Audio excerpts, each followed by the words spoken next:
Alright, everybody. So we're here to talk about episode 6 of Peacemaker, and do we have something to talk about? Spoiler-free review and synopsis. Pretty much what happens is that the police are after Peacemaker now that they got the prints all right and everything. So Peacemaker and Vigilante are having to run away from the police. Also, oh my gosh, her name just slipped from me. I had it down, and now I totally forgot her name. Amanda Waller's daughter is now having to deal with the fact of Myrn being a butterfly. That's the easiest way to say it, but overall the review of the episode, I liked it. It's still very good. I don't think I liked it as much as the last 2 episodes. It's definitely better than the first 3.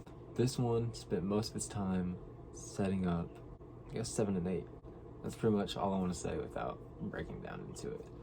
And let me say this, it's not going to be perfect, for sure. I'm already thinking like, man, when did this happen before this? So just bear with me with all that. I will eventually cover everything, most likely.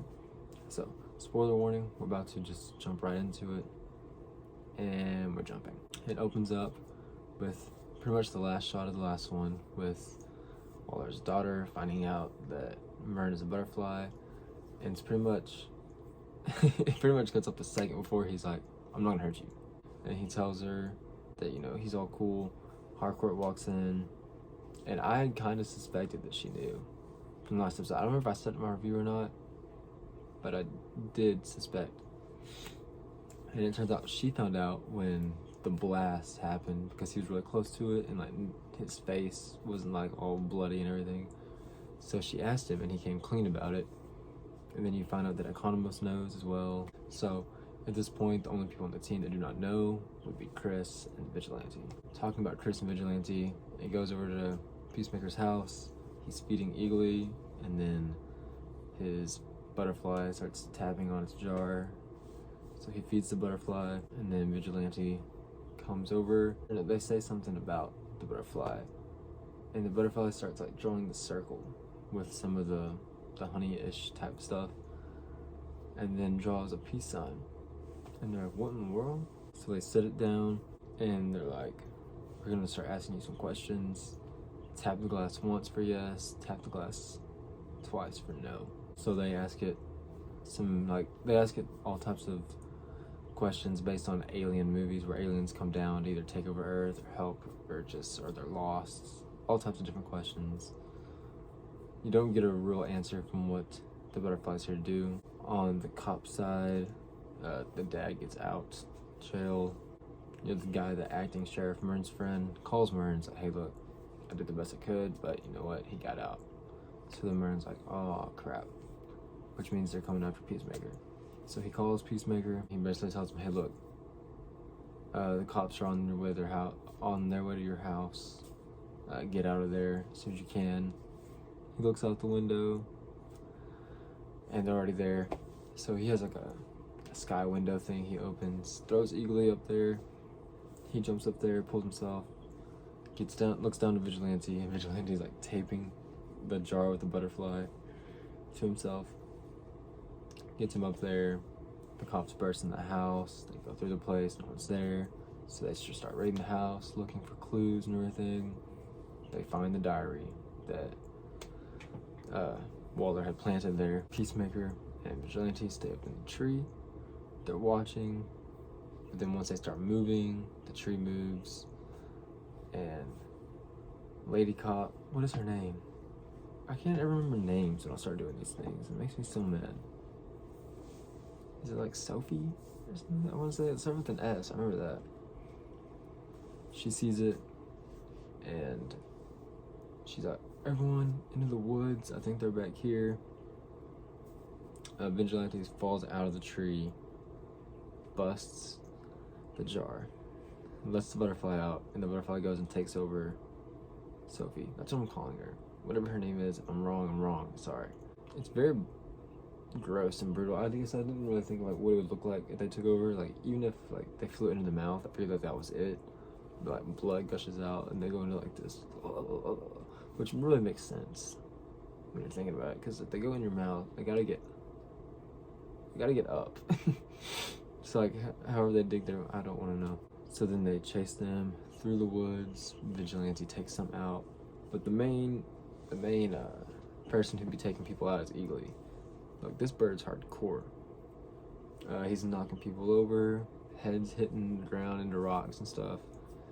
He hits a guy down and then just like eats his eyeball out of his face. Pretty hardcore. They're almost like surrounded, but then sheriff dude shows up and helps them escape, and then he just shoots the other officers that are like knocked unconscious. He shoots them cold-blooded, which really does something to Peacemaker. He just, he's starting to really question his, like, the whole killing thing. And I'm just realizing that I totally skipped over the school part at the very beginning. Stay to the end and we'll talk about the school part. Let's continue in the story right now. So sheriff dude heads back to where all the other cops are, and the cops look, I found this diary. I barely looked at it, but there's some pretty weird stuff in there. Peacemaker and Vigilante get back to the team, and Peacemaker really just wants to know what the heck's going on. He's like, I know there's something all of y'all know and y'all aren't telling me, and it makes me really mad. They tell him about this cow, which would be this giant animal that's producing that honey type stuff that the butterflies are eating. So they're saying if they kill that, then they can't eat, so it would kill them. So now they're trying to figure out where that's at, and they're located into like a barn. So next episode, they're probably gonna go try and take that out. Next, we're at the cop station.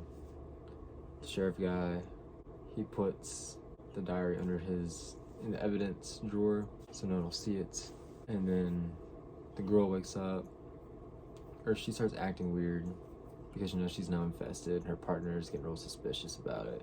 Waller's daughter goes back to her wife, and they talk about just all the problems, because like she knows things from the team that she can't tell her mom, and she's doing stuff for her mom that she can't tell the team, and she's keeping stuff for Peacemaker, who like actually trusts her.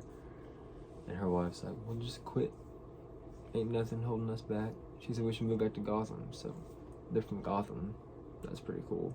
Pretty much one of the coolest scenes in the whole movie is that a lot of butterflies come down from space to the girl, and she leads this army of butterflies into the police station, and they take over like all the police.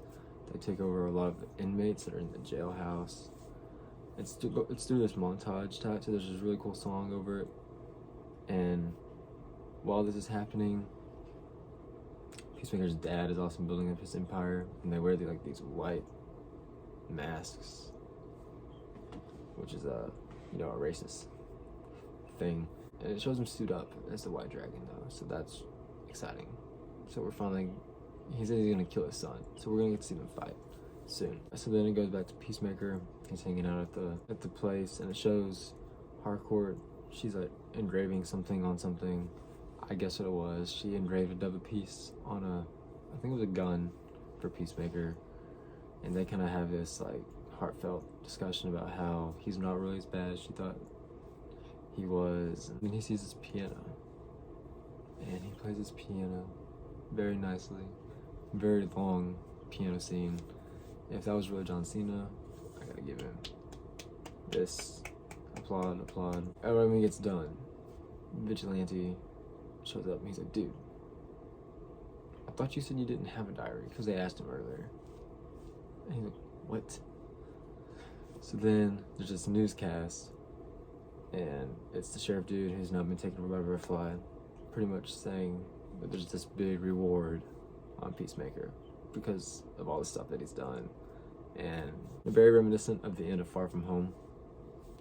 And while we were watching it, I was telling my roommates, I was like, what the? Like, while I said it, I was going to say it, Peacemaker says it. And it's so funny. Like, I don't know if it was done on purpose or not. I feel like it had to have been done on purpose. Oh, I loved it. I'm like, that's gotta be like a Spider-Man Easter egg. If not, it doesn't really matter. But that's how the episode ends. So let's go back to the school thing. He's at the school, and he's just taking questions from kids for the janitor guy, because he owed the janitor a favor from the hospital at the very first episode. and they ask him all types of questions. He talks about Kite Man. I think one of the girls mentioned Star Labs, that her mom worked at Star Labs, and she suggests that Peacemaker's her real dad. I don't even know if that's an actual thing. I don't know if he has a daughter in the comics or anything. There's a girl that wears a Flash t-shirt that asks if he's met the Flash, and he says that he has, and he's a real D-bag, continually trashing the Justice League. And then he makes everyone knows about the I effing joke by Wonder Woman. That was in like the trailer or something. So Cyborg is the only Justice League member he has yet to talk some trash about. That's pretty much the breakdown. Like I was saying, like I think one of the main reasons there wasn't a whole lot of action, unless you like count all the butterflies taking over or them running away from the police. Other than that, it's pretty mild. Like I said, I think it's mainly all just set up for the next 2 finale episodes, which I'm really excited for. I'm also just gonna give James Gunn props on just how beautiful the show is. I think you can really tell that it's not just filmed on green screen. Like you can tell they were actually at a place. I don't know. It's just a beautiful looking show. Let me know what you thought about this episode down below, where it ranks, what you think all this means. Leave a like, subscribe. Be sure to check out other ones. Be sure to come back next week for next week's review, and I will be reacting to the Easter egg video for New Rockstars pretty soon, probably tomorrow night. So I'll see you next time.